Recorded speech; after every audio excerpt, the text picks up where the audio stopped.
Hi,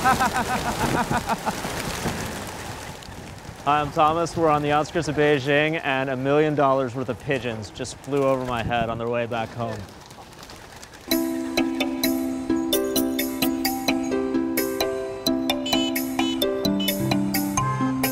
Like most rational humans, we consider pigeons vermin.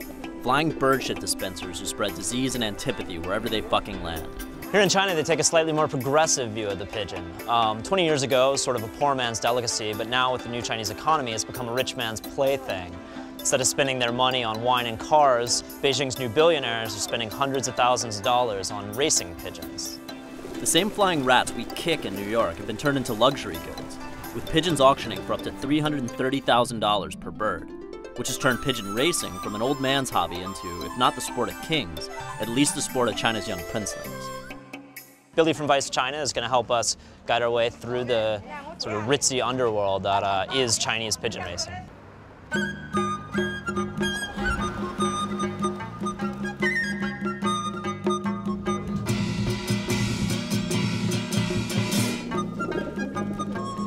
We're at the Pioneer Pigeon Club. It's basically a fancy country club for people who race pigeons. These are the guys who are racing pigeons. Behind us, they are all really well-moneyed Chinese kind of like nouveau elite.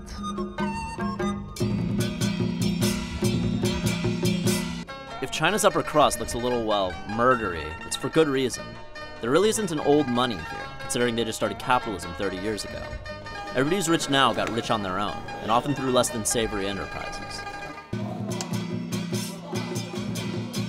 So the way the race works is all the pigeon owners bring their pigeons here. They buy an anklet for it. That costs 5,000 kwai, which is like a little under 1,000 American dollars. And they take all the pigeons, load them up on that truck there. The truck drives away the fuck out of town. And then the first one home wins.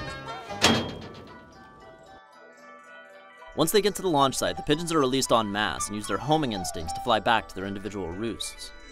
Since the distance varies from roost to roost, the winner of the race isn't the first bird to land, but the one who maintains the fastest average speed in flight. This is tabulated by whoever is putting on the race, behind closed doors, then announced via the web in mass text. Which makes pigeon racing not only a horrible sport to watch, but also an extremely easy sport to fix. So the truck is just about loaded. I think there's 2 more trays that are gonna go in there. And then this whole thing gets covered, so it's nighttime for birdies. And then we go launch them. This is the new money. This is the thoroughbred racing of China. Dirt birds. Hi, Mr. BOKUN. 你好。你好. 你好. It's good to meet you. The man to beat this year is Mr. BOKUN, who despite getting into the sport 2 years ago has already won multiple championships and owns one of the most expensive flocks in China, as well as his own racing association. 跟我一起看看我那个赛鸽。 He also has 2 professional trainers who look like the nunchuck guy from Double Dragon. They care for his birds and chauffeur them to the races in their own car. Do you have a favorite out of all these? He's gonna pull it out? Yeah. Oh, that's where he read shotgun. Yeah. 这羽 That's the one. 对，这羽是我那个冠军鸽。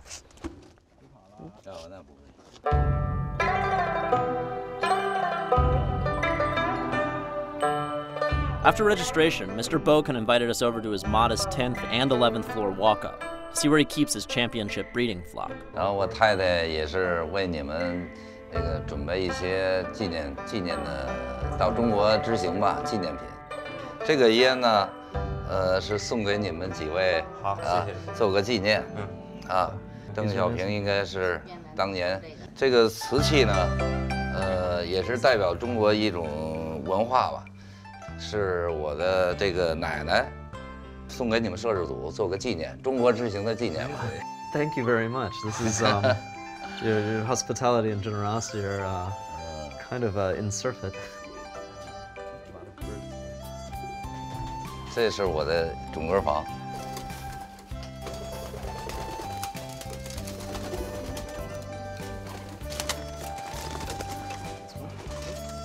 这个鸽子呢，这羽鸽子应该它是自己，这个保的这么一只鸽子啊，它不会卖的这个，因为它呢给我们家赢得荣誉，赢得荣誉。They all look gorgeous. They don't look like pigeons almost. 很多人呢，并不是为金钱去战，而是为一些荣誉，包括一些他的兴趣爱好。我给我鸽子养得非常好，我赢得比赛，我既有荣誉，还有一定的经济回报，我还会记得他。他这种荣誉不是一时的，是长久的。Are you worried that is anybody worried that the cost of entry to pigeon racing might exclude some people in the future? 那倒不会，我认为我的性格好，我经济条件也达得到，那我参加一些高端赛事，啊，只是性格爱好者呢，也参加一些普通的一些赛事。Can I ask what kind of company do you run? Like how did you start in business?